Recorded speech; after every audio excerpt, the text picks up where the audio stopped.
Quando Jesus iniciou seu ministério, já estava na casa dos 30 anos. Quanto ao resto de sua vida anterior a isso, o único relato que temos é de quando ele tinha 12 anos e visitou Jerusalém com seus pais. Todo o resto, entre os 12 e 30 anos, é uma lacuna histórica que os evangelistas não retrataram, porque não eram biógrafos, e sim anunciadores da mensagem de Jesus. Nesta lacuna, especulações surgiram ao longo do tempo tentando descrever os anos desconhecidos de Jesus. Nicholas Notovitch foi o primeiro no século XIX a popularizar uma história sobre um tal Isha, que seria um homem santo que, aos 14 anos, deixou a casa dos pais em Jerusalém e partiu com um grupo de mercadores até atingir o Tibete. Ainda outras versões vieram da Caxemira, de onde uma certa corrente do Islã e alguns adeptos do hinduísmo contam sobre o andarilho Yusuf Asaf, que percorreu o Oriente Médio durante o primeiro século realizando milagres e teria migrado para o norte da Índia, onde viveu até os 120 anos e estaria sepultado em Srinagar. Outra lenda está entre os grupos budistas. Diz que quando a família de Jesus esteve no Egito, conviveram com budistas em Alexandria e depois Jesus teria ido para o Nepal, onde se tornou um iluminado. Entretanto, estas histórias são incompatíveis com o que os evangelhos dizem sobre Jesus, seu ensino e modo de vida.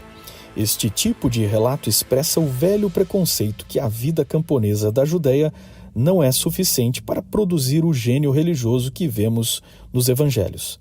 Mas para conhecer a verdadeira juventude de Jesus, precisamos observar as pistas que o evangelho deixou sobre isso e reconstruir o mundo histórico onde ele viveu. Apenas pela arqueologia, antropologia, teologia, filosofia, ciência, arte e história podemos reconstruir os anos misteriosos de Jesus. Estes são 7 saberes que nosso canal utiliza para recontar a história, sempre de forma interdisciplinar e simultânea com a história do mundo. O vídeo a seguir é parte da sequência sobre a história do primeiro século. Confira episódios anteriores ou outros temas nas nossas playlists. Se gostar, deixe aquela curtida, inscreva-se acionando o sino de notificações para ser avisado dos próximos capítulos desta série. Este vídeo está repleto de generalizações e simplificações e aconselhamos examinar nossa bibliografia abaixo do título. Lembre que as imagens a seguir são meramente ilustrativas, pesquisadas aleatoriamente e reinterpretadas em nosso texto fora do seu contexto original.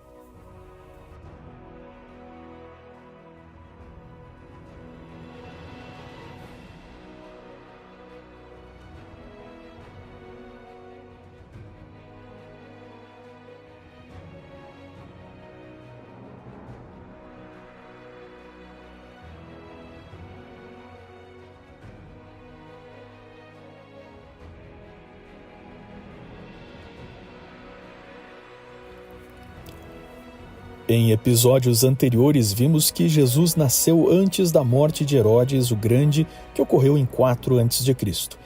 Entre os 12 e 13 anos, os meninos atingiam a maioridade, sendo deste momento em diante responsáveis pelos seus atos. O conceito de adolescência não existia entre pessoas desta época. Nesta idade, um jovem se dedicava a preparar-se financeiramente para um dia ter sua própria família, ou, dependendo do seu desempenho acadêmico, era aceito por um rabino e passava a segui-lo até os 30 anos, quando poderia se tornar um novo mestre da lei.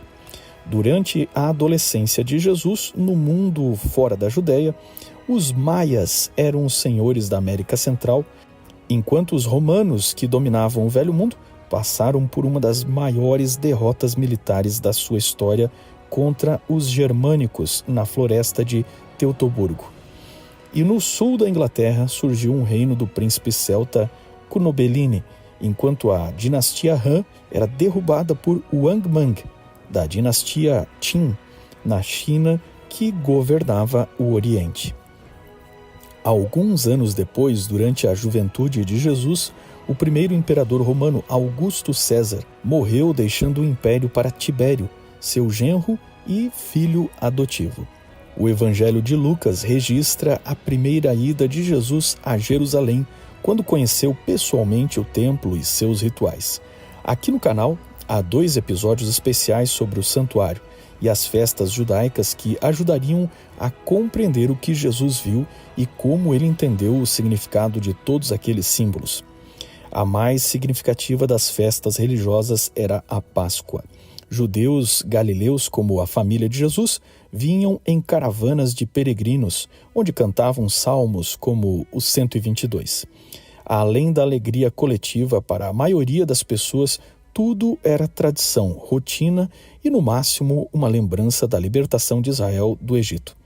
Mas o que significava aquele cordeiro oferecido no templo? O profeta Isaías havia advertido que rituais vazios de significado eram inúteis diante de Deus. Percebendo o contexto de Lucas 2 e em como o jovem Jesus separou-se de seus pais depois disso e ficou no templo questionando e debatendo com os doutores da lei, podemos perceber que o ritual do santuário despertou no jovem Jesus a busca pela resposta sobre o significado de sua religião. Graças ao testemunho do Evangelho, de quando mais tarde João Batista apontou para ele como o Cordeiro de Deus, sabemos que este era um tema pertinente para Jesus e para os judeus daquela época. Escritos judaicos desta época também testemunham da grande expectativa messiânica que eles viviam. A ideia dominante era de que o Messias viria triunfante de forma militar, mas o que o ritual do Cordeiro expressava era justamente o contrário da expectativa deste novo Davi guerreiro esperado por eles para expulsar os romanos. Para os cristãos, que são os que creem na divindade de Jesus, em sua pré-existência e de que ele era o Filho de Deus, enviado para ser sacrificado em lugar da humanidade pecadora, Jesus era o cordeiro ilustrado pelo ritual do santuário. E neste momento, aos 12 anos, tudo indica que ocorreu o despertar do jovem Jesus quando tomou consciência de sua identidade e missão. O contexto nos indica que o despertar de quem ele era foi neste exato momento. Esta foi a primeira vez que ele se referiu ao Pai Celestial num sentido objetivo como seu próprio pai. E o texto mostra que naquele momento seus pais nem entenderam a referência que ele fez. Ou seja, para José e Maria, ele ainda não sabia exatamente que era o Filho de Deus. Lucas 2,51 diz que depois disso ele desceu para Nazaré e era submisso a seus pais e crescia em sabedoria, estatura e graça diante de Deus. Sua vida foi de absoluta normalidade, como qualquer jovem de seu tempo, esperando o momento certo para se revelar. Este momento dependia de seu primo, João Batista, a quem provavelmente não encontrou antes de se tornarem adultos. Fosse chamado pelo Espírito a ser profeta que prepararia a sua chegada.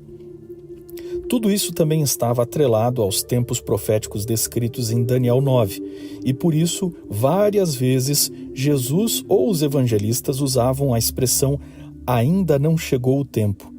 Neste vídeo do nosso canal, exploramos a data profética de quando o ministério do Messias deveria iniciar e fazer aliança com muitos. Aproveite o link e estude essa profecia de Daniel. Insuficiente em suas respostas, Jesus deixou os maiores sábios de Jerusalém e voltou para a carpintaria de Nazaré. Aos 13 anos, um menino, seja qual fosse sua condição, aprendia um ofício técnico como garantia de que poderia se sustentar na vida adulta. Normalmente, era a profissão do pai. A profissão descrita como carpinteiro era, na verdade, muito mais do que trabalhar em madeira, que, aliás, não era um artigo tão comum naquela região. O trabalho em pedra era muito mais usado, e a profissão de José e Jesus pode ser entendida como sendo mais ampla, envolvendo aspectos diversos da construção de casas, na realidade mais semelhante aos nossos pedreiros. vários ensinos de Jesus demonstram sua familiaridade com a construção de casas, como em Lucas 14, 28, quando fala sobre calcular a construção de uma torre, e Mateus 7, 24, na parábola sobre os construtores. No primeiro século, um menino judeu, caso fosse um destaque intelectual, seguia um mestre ou uma escola de pensamento judaico. Quando Jesus era adolescente, 2 rabinos fundaram as 2 principais escolas de interpretação da lei e dos profetas. O mais velho destes era Hilel, o ancião que morreu por volta de 9 depois de Cristo, e fundou a casa de Hilel. A segunda foi fundada por Shammai, que morreu no ano 30 depois de Cristo. Quando Jesus nasceu, ambos ocuparam posições de destaque no Sinédrio, o órgão judaico mais importante para questões religiosas e políticas. Cada cidade tinha seu pequeno Sinédrio, mas o grande Sinédrio, com assuntos nacionais, estava em Jerusalém com 71 membros e tinha certa autonomia de Roma, menos para a pena de morte. Estas escolas e os partidos judaicos que descreveremos a seguir disputavam as cadeiras e votos no Sinédrio. Hilel era um judeu nascido na Babilônia que destacou-se em Jerusalém por sua sabedoria e dava grande ênfase ao papel do amor na religião judaica. Hilel era cordial, paciente, enquanto Shammai era descrito como austero, pouco tolerante e minucioso cumpridor dos detalhes da lei. Enquanto Shammai era o que podemos imaginar como um legalista, cheio de formalidades rigorosas ao extremo, em Hilel encontramos muitas semelhanças com Jesus, o que é importante para situar Jesus como um judeu, que pensava como um judeu e era compreendido pelos judeus. Hilel fala sobre a regra de ouro de não fazer aos outros o que não queria a si mesmo, tema conhecido por outros povos e na lei de Moisés, mas que Jesus ampliou para fazer aos outros o que gostaria que lhe fizessem, passando da limitação em não praticar o mal para a obrigação em praticar o bem. Hilel também era um pacifista e advertia para não julgar sem colocar-se no lugar dos outros, e ainda o cuidado do corpo humano como um templo ou a imagem de Deus. Mas Hilel morreu na época que Jesus era juvenil e os herdeiros de sua escola mergulharam em política e rivalidades com a escola de Shammai. No futuro, seria Gamaliel, o neto de Hilel, que seria o mestre do jovem Saulo, e o membro do Sinédrio que, sendo fariseu, se levantou e intercedeu para deixar ir os apóstolos presos pela conspiração dos saduceus no episódio relatado em Atos 5. Embora estas 2 escolas formassem a compreensão religiosa, também havia diversas seitas, no sentido de seita como partido religioso. Todos eram judeus e em comum tinham a lei de Moisés, mas o judaísmo era bastante plural em suas interpretações. Entretanto, estas diferenças de interpretação eram, na verdade, só pano de fundo para intenções políticas que dividiam os judeus e, por isso, chamaremos de partidos judeus. O partido da situação eram os saduceus, que dominavam o sacerdócio estando no poder, e o partido da oposição eram os fariseus, composto principalmente pelos escribas, que eram mestres da lei. Saduceus não acreditavam na ressurreição, enquanto fariseus acreditavam. Saduceus era uma elite muito alinhada com Roma, enquanto os fariseus eram mais populares, um movimento de reforma religiosa, nacionalistas, extremamente metódicos nos rituais públicos. A escola de Hilel e Shammai estava presente em ambos os partidos, e assim vemos, por exemplo, os fariseus que se opunham ferozmente a Jesus, ou, ao contrário, como entre eles José de Arimateia e Nicodemos, abertamente simpatizantes a Jesus. O que poucos sabem é que, embora as críticas de Jesus sejam famosas aos fariseus, os mais dedicados inimigos de Jesus foram os saduceus. Entretanto, 95% do povo comum não era ligado a nenhum partido destes. Entre os partidos menores, ainda existiam os herodianos, apoiadores de Herodes Antipas, os essênios, que era uma comunidade que se isolou no deserto, e associamos à comunidade de Qumran, onde se acharam os manuscritos do Mar Morto, e veremos nos próximos episódios aqui do canal. E por fim, os zelotes, quase uma guerrilha que, seja pelas armas ou qualquer método, intencionavam se livrar dos romanos.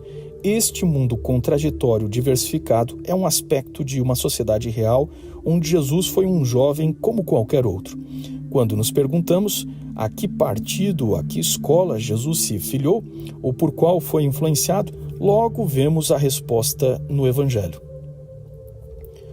João 7 conta como os irmãos de Jesus não acreditaram nele como Messias e na festa dos tabernáculos em Jerusalém ele foi questionado.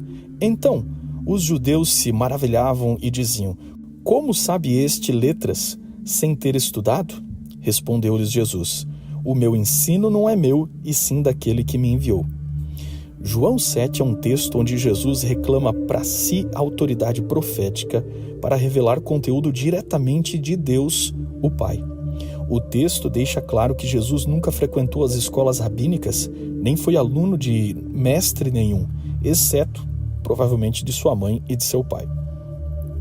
A juventude de Jesus foi gasta memorizando por conta própria as Escrituras e os conselhos que a Escritura dá sobre como os jovens devem viver sua vida. Como purificará o jovem o seu caminho? Observando conforme a tua palavra. Escondi tua palavra no meu coração para eu não pecar contra ti. Salmos 119, 9 e 11. Mergulhado no verdadeiro objetivo da lei de Deus, no real significado dos símbolos de sua religião, Jesus nada encontrou na tradição dos mestres. Olhando aos homens, via-os afastados de Deus, preocupados com poder, política e conforto, sem o poder divino em sua vida. As formas artificiais de religião que observavam não lhes podiam transformar o caráter. Eram metódicos, dizimavam a hortelã, o endro, o cominho, as menores coisas, mas apesar de estar na religião correta, veja João 4:22, onde Jesus diz que a salvação vem dos judeus. Mateus 23:23 diz que eles omitiam o mais importante da lei, o juízo, a misericórdia e a fé. A parábola do bom samaritano expressa esse conceito, além de muitas outras. Esqueça a ideia de Jesus como os atuais pós-modernos decepcionados com a religião institucional. Ele criticou a religião organizada, foi condenado por ela, mas nunca a abandonou. Nos evangelhos veremos Jesus indo à sinagoga, indo ao templo, pagando imposto, apoiando os dízimos e ofertas, celebrando os ritos e indo às grandes festas religiosas. Depois dele, seus seguidores continuaram indo ao templo e sinagogas. Cristãos e judeus eram parte da mesma comunidade religiosa, e dizer que iam ao templo e sinagoga só para converter os judeus não é correto, já que eles não iam aos templos pagãos para converter os pagãos, para os quais também pregaram. Mas havia um ponto que distinguia totalmente Jesus dos rabinos judeus do seu tempo, inclusive dos rabinos da atualidade. O judaísmo atual prevê a interpretação de Moisés e dos profetas através dos sábios judeus, onde encontramos mestres desde a época pós-exílio até a Idade Média. Atualmente, este conteúdo está compilado em escritos como a Mishnah e o Talmud, mas muito desta tradição oral dos sábios judeus já existia nos tempos de Jesus. Rabinos citavam estes sábios, mas não foi assim que Jesus fez. O que distingue Jesus do judaísmo daquela época e até do judaísmo atual é que frequentemente ele citava as tradições destes mestres como tradições que invalidavam a palavra de Deus.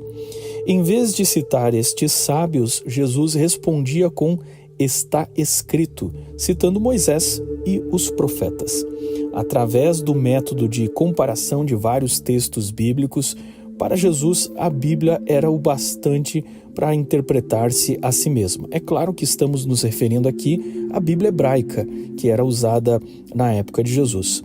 Lucas 24:27 demonstra que quando Jesus ensinava, seu método iniciava por Moisés e passava por todos os profetas, comparando o mesmo assunto em diversos textos das Escrituras. Isso aparentemente ia exatamente ao contrário do que os irmãos da própria família de Jesus acreditavam. Sabemos disso porque as cartas de Tiago e Judas no Novo Testamento são, na verdade, do Tiago e Judas, familiares, irmãos de família de Jesus, citados em Marcos 6, na lista de 4 irmãos, onde acrescentamos outro chamado José e ainda outro chamado Simão, além de irmãs em número e identidade não revelada. Estes irmãos não seguiram Jesus, pois vemos seu desdém em João 7 ou em Marcos 3,34, onde aparentemente eles estavam persuadindo Maria a abafar a exposição pública de Jesus, que estava gerando tumulto, talvez até vergonha para eles. Ao que tudo indica, no contexto da conversão tardia destes irmãos de Jesus, eles eram seguidores dos rabinos, com os quais Jesus debatia e se envergonhavam de seu irmão tendo mudado de ideia só depois da ressurreição dele. Na verdade, a própria comunidade de Nazaré rejeitou Jesus, o que é mostrado por Marcos 6, que diz que Jesus era totalmente conhecido entre eles e admiraram-se como ele podia estar dizendo aquelas coisas. Seus irmãos não estão com Maria quando ela está junto com ele na cruz. E se fossem mais jovens do que Jesus e filhos dela, deveriam estar com ela, tanto que Jesus a entrega para os cuidados de João, deixando ele por filho de consideração de Maria. É claro que isso não quer dizer que Maria tenha ficado eternamente virgem, nem quer dizer que não seja possível que ela tenha tido outros filhos. Mas aparentemente estes irmãos homens de Jesus não se comportavam como filhos dela na história. No episódio sobre o nascimento de Jesus, vimos como isso é um indício de que José, ao casar com Maria, era viúvo e já trazia filhos do casamento anterior, possivelmente bem mais velhos que Jesus. Mas isso é só uma hipótese, de forma alguma é uma afirmação ou uma certeza. Alguns dizem que Jesus teria entregue Maria para João porque os seus irmãos ainda não eram convertidos nessa época, mas mesmo assim eram filhos dela. Mas isso também não é possível porque, mesmo não sendo cristãos, eles eram judeus e do ponto de vista das leis, dos costumes, seria uma das maiores vergonhas para estes irmãos se eles não tivessem cuidado e assumido a mãe deles na viuvez neste momento em que Jesus morreu. Não sabemos exatamente quando ou como José morreu deixando Maria viúva, mas fica muito claro que a juventude de Jesus foi gasta trabalhando para sustentar sua mãe e possivelmente fazendo uma providência financeira para quando ele partisse para realizar o seu ministério. Ninguém daria confiança e nem púlpito de leitura na sinagoga para um judeu que abandonasse sua mãe viúva sem o devido cuidado e sustento por ela. Na cultura judaica, um mestre com menos de 30 anos também não seria considerado capaz de ensinar qualquer coisa, de modo que, nestes anos de juventude, Jesus viveu no anonimato do trabalho braçal, cuidando de sua família e provendo o necessário para sua mãe ter sustento. Teria o jovem Jesus se envolvido com os romances e amores da juventude? Há sempre um enorme esforço para situar Jesus em romances apócrifos com Maria Madalena. Isto é um mito sem qualquer fonte confiável. Sobre a vida emocional de Jesus, basta olhar o que Jesus acreditava sobre ele mesmo. Ele predisse sua morte e ressurreição. Ele se dizia o Messias, o Filho de Deus. Descreveu-se como pré-existente e aquele que existia antes de Abraão, o Eu Sou. Aceitou ser adorado e foi descrito por João como o Criador pelo qual todas as coisas foram feitas. No conceito judaico, o casamento tornava as pessoas uma só carne. Então, como poderia aquele que era um com o Pai, Deus o Pai, se casar com alguma de suas criaturas? Isso seria como o pai desejar se casar com uma de suas filhas, já que Jesus é descrito como Criador de todas as coisas. Ou como um irmão mais velho desejar uma de suas irmãs.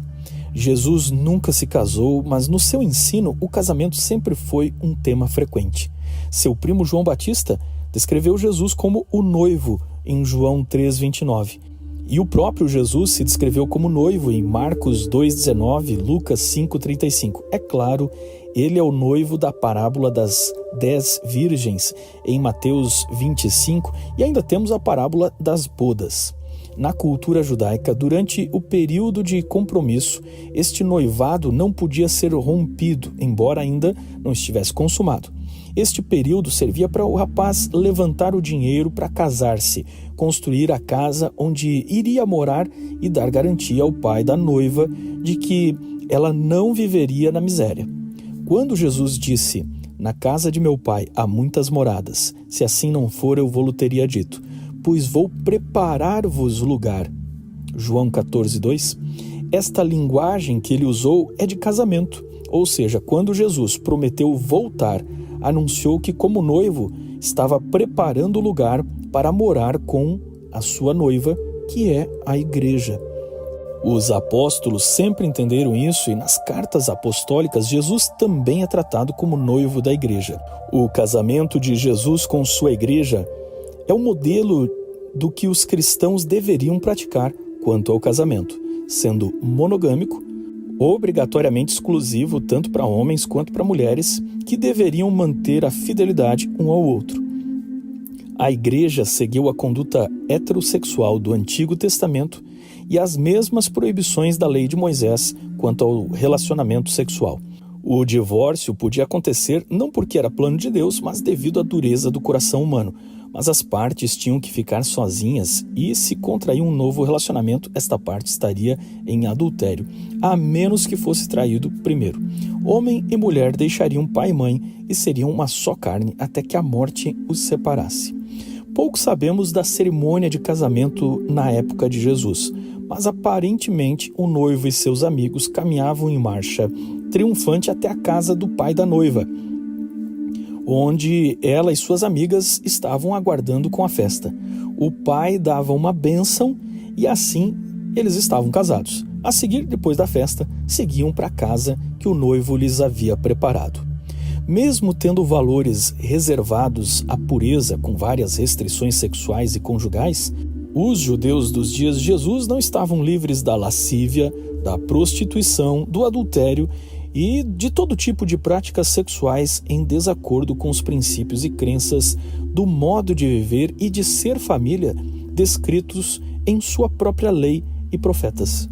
Jesus cresceu neste meio, vendo pecadores, vendo os hipócritas que não seguiam esses princípios e tudo o que temos hoje em termos de caráter do pecado. Nazaré era proverbial por seu mau caráter e Natanael, quando ouviu de que cidade Jesus era natural, perguntou se podia vir algo bom de Nazaré. Ao viver uma vida silenciosa e comum, como um jovem que venceu as tentações, Jesus deu exemplo de que nenhum de nós deve usar o meio onde crescemos, nossa falta de oportunidades, ou vida comum que levamos, para nos conformarmos com um proceder indigno. Se de Nazaré saiu um homem que dividiu a história, qualquer jovem pode sonhar em ter uma vida pura e fazer algo especial.